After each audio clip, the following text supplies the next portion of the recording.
I'm so happy to see you. What?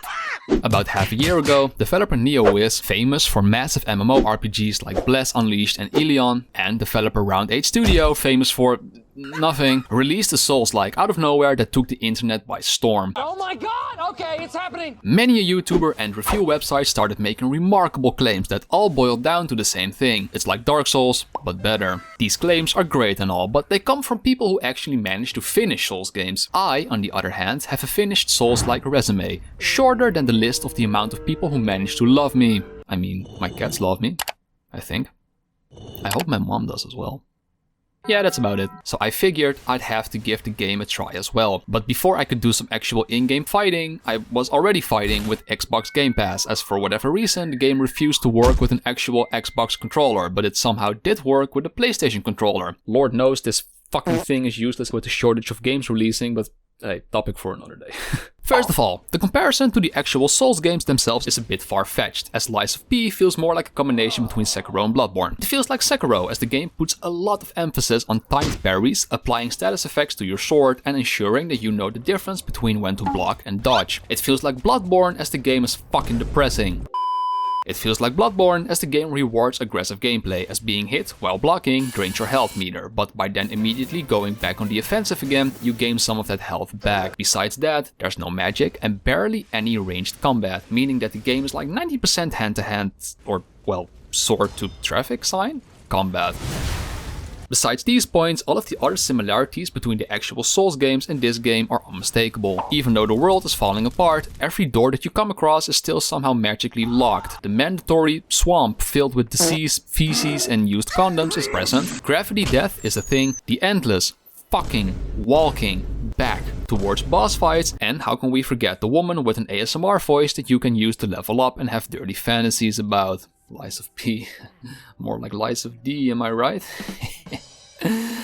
Oh, I'm so lonely. That doesn't mean that all of it feels like a blatant copy though. As a matter of fact, there's a lot of things here that I personally have never seen in games before, let alone Souls games. Truth be told, the game actually just does a lot of things better than the Souls games.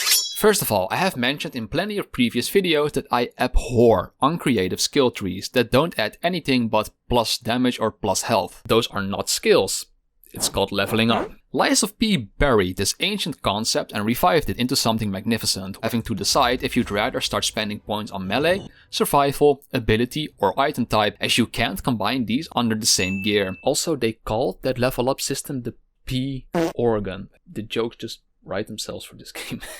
Instead of having 100 potions and antidotes, the game is essentially like, hey, swallow this if you're suffering from any of the following side effects, making item management a lot easier. And if you die in a boss fight, your souls, they're called ergo here, but whatever, spawn outside of the area instead of in it, ensuring you won't be stuck in a tedious loop of wanting your souls back but also having to fight the boss every single time.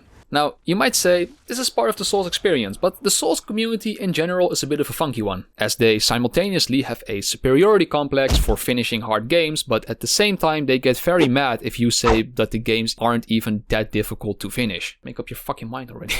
But yeah, is the game easier than a Souls game? Definitely. As mentioned previously, you can gain health back by hitting enemies. The amount of checkpoints are very forgiving. A lot of boss fights have a specter that you can use to help you out. And last but not least, lo and fucking behold, the game actually tells you where to go and where the NPCs with mission dialogue are.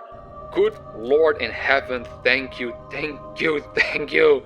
But finding things out on your own has to be experienced. Like, yeah, sure. But meeting a random NPC in the middle of nowhere and then having to use like 2 different YouTube videos and 4 different walkthrough articles to find out where they have gone next, and then if you do things out of order, they disappear or die, and then the entire side quest falls apart. It's not fun. That's bad game design. The game is also a lot more streamlined, so I only got lost a handful of times. Toward the end game though, the game did start taking on more and more options as to where you could go, which I felt was a bit misplaced. Also, remember that specter I mentioned before? It would have been cool to have a handful of bosses that had weaknesses, like the music box of Gascoigne in Bloodborne, as now you're only left with 2 options: spend hours getting good, or abuse the specter for an easy win. But yeah, is the game easy? No, of course not. But I think that if you vibed a lot with Sekiro and Bloodborne, that you'll have an easier time with this game than say Demon or Dark Souls. I, for the life of me, cannot finish those games. For some reason, the more slow-paced and strategic combat of those games just fucked me up. I didn't even like Sekiro that much, but I love the parrying system, and you're gonna use that a lot here.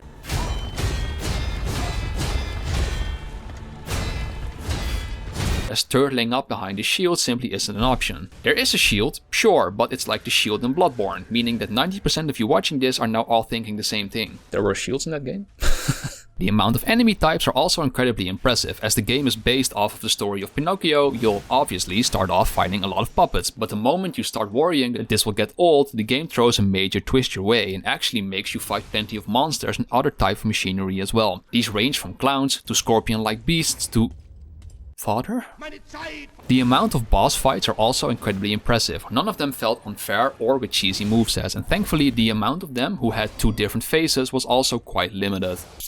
Sort of. Like, compared to Elden Ring, it was limited. Compared to what's fun, yeah, it was still a lot. My favorite fights were actually against more human-like bosses, as going back and forth with them, parrying, dodging and timing attacks felt very satisfying. The game also gives you a portable Jiminy Cricket tied to your ass, who gives you advice on where to go and what to do with items you just found, which is cool if you can handle him, as he can get a bit annoying. You can essentially create your own weapons by pulling a handle off of one weapon and sticking it on top of another one, which creates different movesets automatically. I can unfortunately not say too much about this, as even though it is an amazing idea and implemented really well, the special weapons that you can unlock were so good and cool looking that I almost exclusively used those instead of crafting my own. You can use special attacks that differ depending on the weapon that you are using, some of them a simple counter and others full-blown attacks. You also have to keep an eye on the durability of your weapon, as it degrades pretty quick, which isn't much of an issue though, as repairing it looks fucking sick.